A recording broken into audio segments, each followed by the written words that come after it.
تو عالم یہ تھا کہ حضرت مسلم کی علیہ السلام کے پائے مبارک میں رسی بندھی ہوئی تھی، لاشا کوفے کی گلیوں میں کھینچا جا رہا تھا۔ ہاں داداروں، یہ دے بادشاہ کربلا ہیں، جناب مسلم ابن عقیل، وہ جناب مسلم ابن عقیل کہ جو حضرت سرکار شہادت کے قاصد بن کے کوفے گئے تھے، شہید کر دیے گئے۔ امام حسین علیہ السلام کے پاس اس مسافر کو لایا گیا، مولا نے فرمایا کہ بتاؤ کوفے کے کیا حالات ہیں؟ کہنے لگا مولا کوئی ہے تو نہیں، مولا ذرا خیام سے دور ہو جائیے۔ مولا نے کہا کیوں؟ ارے کہا مولا ارے خبر ہی ایسی ہے، ارے عزاداروں ایک مرتبہ حسین مظلوم سے کہیں گا مولا غضب ہو گیا، جب میں کوفے سے نکلا تھا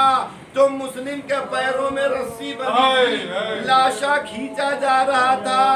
کوفے کی گلیاں تھیں، سفیر حسین کا لاشا تھا۔ ایک میں کہوں گا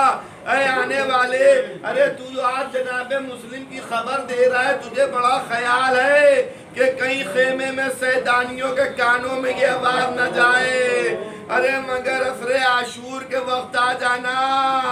جب زینب اکیلی ہوں گی، کہیں کے اوپر علی اکبر سینے پہ نیزہ کھائے ہوں گے، 6 مہینے کا علی اصغر گلوے مبارک پہ تیر کھائے ہوگا۔ ہاں دانان مظلوم کربلا، امام حسین خیمے میں آئے اور آنے کے بعد سرکار شہادت نے جناب مسلم کی بیٹی کو طلب فرمایا۔ جناب رقیہ جب آ گئیں ان کو اپنے زانوئے دھر پہ بٹھالا، اس کے بعد ارشاد فرماتے ہیں کہ وہ ان بالیوں کو لایا جائے جو میں نے ساتھ میں رکھنے کو کہی تھی۔ وہ بالیاں آئیں، حضرت سرکار شہادت نے جناب مسلم کی یتیمہ کے سر پہ دست شفقت پھیرا، اس کے بعد بالیوں کو پہنایا۔ خاندان عصمت و طہارت کی بیٹی تھی، کہنے لگی جب آقا ارے یہ سلوک تو یتیموں کے ساتھ ہوتا ہے، ارے میرے بابا کی خیر تو ہے۔ ایک مرتبہ ارشاد فرماتے ہیں اے رقیہ میں تیرا بابا ہوں، اے رقیہ تیرا بابا کوفے میں شہید کر دیا گیا۔ میں کہوں گا مولا سکینہ کو ہٹا لیجئے، ارے 10ویں محرم کو آپ کی شہادت کے بعد سکینہ کے تماچے مارے جائیں گے، آپ تو بالیاں پہنا رہے ہیں، سکینہ کے گوشوارے چھین لیے جائیں گے، کرتے میں آگ لگی ہوگی۔ اللہ لعنت اللہ علیہ